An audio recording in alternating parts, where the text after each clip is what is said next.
A relation R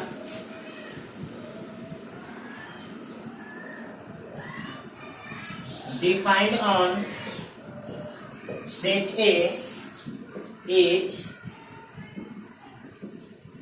said to be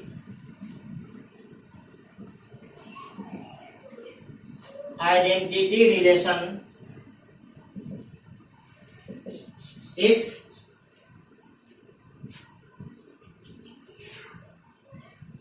each element of set A is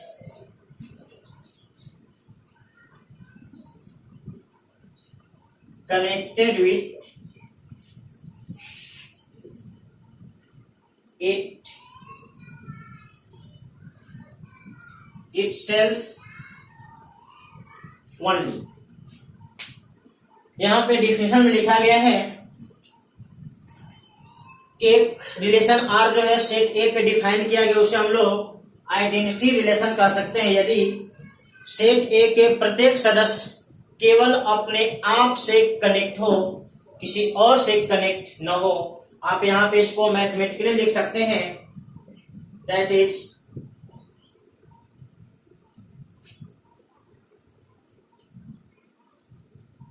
only A comma A belongs to relation for all A belongs to set A। Set A के सभी सदस्य के लिए A comma A का pair होना चाहिए, केवल A comma A का पेयर होना चाहिए। ये आपका मैथमेटिकल डिफिनीशन है। आप इस पे एग्जांपल देख लीजिए। एक सेट लिखा गया 1 2 3, इसमें आपको रिलेशन लिखे हैं 1 1 2 2 3 3। दूसरा आपका रिलेशन है 1 1 2 2 3 3, और इसमें एक और जोड़ दिए 1 3। तो देखिए यहाँ पे हर सदस्य का अपने आप से पेयर है, इसके अलावा 1 3 से जुट गया, जो कि आइडेंटिटी के शर्त में नहीं हो सकता। ये आपका आइडेंटिटी रिलेशन है, ये आपका आइडेंटिटी रिलेशन नहीं है। एक और देख लीजिए, तीसरा example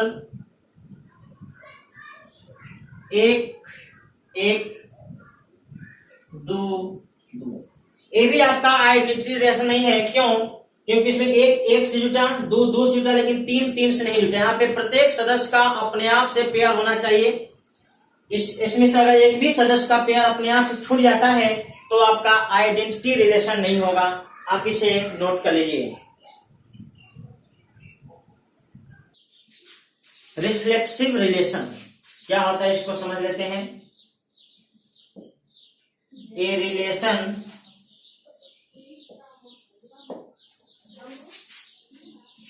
are defined on set A is said to be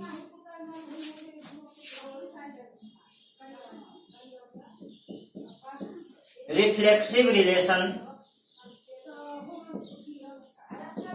if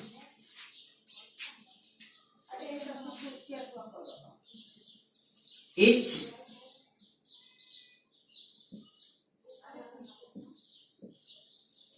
element of set A is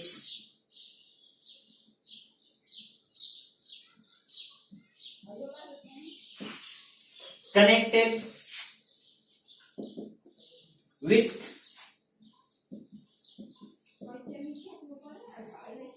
itself। Set A के प्रत्येक सदस्य अपने आप से जुड़ा हो, वैसा relation itself under relation R. संबंध आर के अंतर्गत सेट ए का प्रत्येक सदस्य अपने आप से जुड़ता हो तो ऐसे संबंध को हम लोग कहते हैं रिफ्लेक्सिव रिलेशन। आप इसे ऐसे भी लिख सकते हैं मैथमेटिक्स के भाषा में, that is R is equal to a comma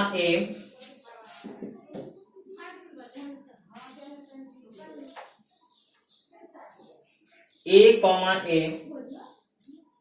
for all a belongs to set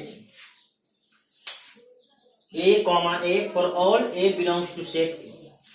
set A के प्रत्येक सदस्य अपने आप से जुड़ता हो जिस रिलेशन के अंतर्गत, उस रिलेशन को हम लोग कह सकते हैं रिफ्लेक्सिव रिलेशन। आप इसको नोट कर लीजिए। इस पे हम लोग एग्जांपल देख लेते हैं।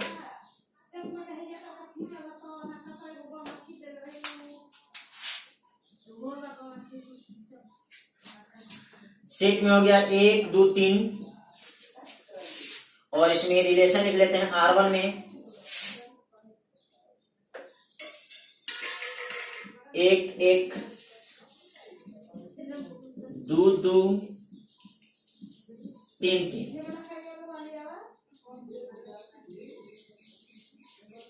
कॉमन R2 में 1 1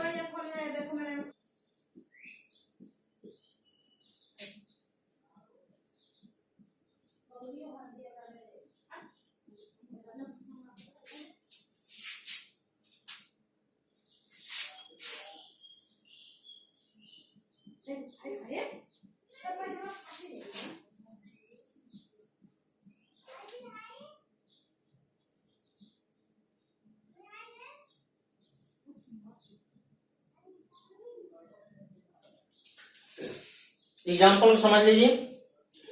एक सेट है जिस सेट में आपको एलिमेंट है 1 2 3, इस पे आपको हम 3 4 रिलेशन डिफाइन कर दी। उसमें आपको पहचानना है कौन सा रिलेशन इस कंडीशन के अंतर्गत है, यानी किस रिलेशन में सेट ए के प्रत्येक सदस्य अपने आप से जुड़ा हुआ है। जैसे हम पहला रिलेशन को देखते हैं, 1 1 से जुड़ा, 2 2 से जुड़ा, 3 3 से जुड़ा। सेट ए में 3 सदस्य और तीनों अपने आप से जुड़ा हुआ है, इसलिए जो रिलेशन है आपका रिफ्लेक्सिव है। नंबर 2, 1 1 से जुटा, 2 2 से जुटा, 3 3 से जुटा, 1 2 से जुटा, 2 3 से जुटा। हमें क्या एक्स्ट्रा है उससे कोई मतलब नहीं, लेकिन जो हमें जरूरत है वो होना चाहिए। जैसे सेट ए के 3 सदस्य है, तीनों अपने आप से जुड़ा हुआ है, इसके अलावा कुछ और भी सदस्य किसी और से जुड़े हुए हैं, यानी कुछ एक्स्ट्रा इसमें पेयर है, उससे हमें कोई फर्क नहीं पड़ता। यदि हमारा रिक्वायरमेंट पूरा हो जाता है तो हम परेशान नहीं होंगे, लेकिन मेरा जब रिक्वायरमेंट, मेरा शर्त पूरा नहीं होगा, शर्त में कुछ कमी रह जाएगा, तो फिर वो आपको रिलेशन नहीं कहलाएगा, यानी रिफ्लेक्सिव रिलेशन नहीं कहलाएगा। जैसे आपका रिफ्लेक्सिव रिलेशन का रिक्वायरमेंट है कि सेट ए के जितने भी सदस्य हैं वो सभी अपने आप से कनेक्टेड होने चाहिए। जैसे मान लीजिए सेट ए में 1000 एलिमेंट है और 999 अपने आप से जुड़ा हुआ है और उसमें से एक सदस्य अपने आप से जुड़ा हुआ नहीं है। इसका मतलब 999 जुटा और एक नहीं जुटा, इस वजह से एक नहीं जुटा, इस वजह से उस रिलेशन को हम लोग रिफ्लेक्सिव रिलेशन नहीं कह सकते हैं, क्योंकि इसके डिफिनेशन में दिया गया ईच एलिमेंट, प्रत्येक सदस्य, सेट ए के प्रत्येक सदस्य अपने आप से कनेक्टेड होने चाहिए। जैसे R1 में सेट ए के जितने भी सदस्य हैं सब अपने आप से कनेक्टेड हैं। R2 में भी सेट ए के जितने भी सदस्य हैं 1 2 3 3 सदस्य हैं, तीनों अपने आप से कनेक्टेड हैं, एक्स्ट्रा से कोई मतलब नहीं है।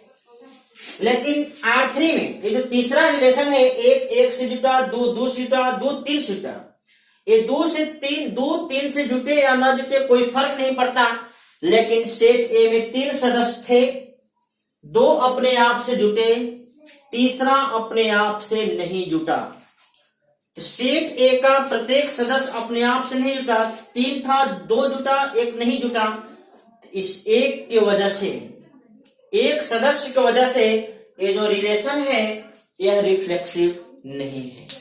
तो रिफ्लेक्सिव रिलेशन आपको स्पष्ट होना चाहिए कि सेट ए के जितने भी सदस्य हैं ये सभी सदस्य यानी प्रत्येक सदस्य अपने आप से कनेक्टेड होने चाहिए।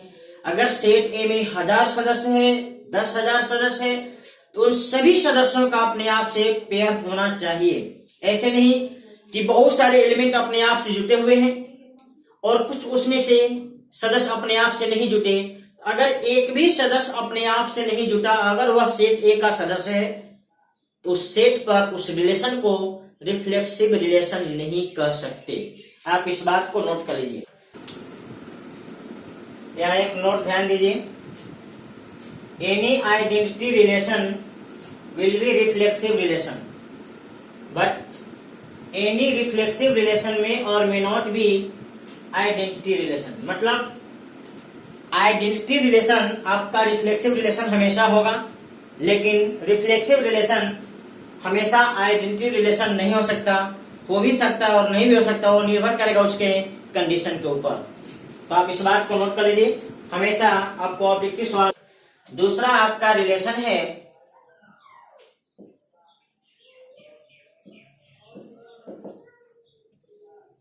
Symmetric relation.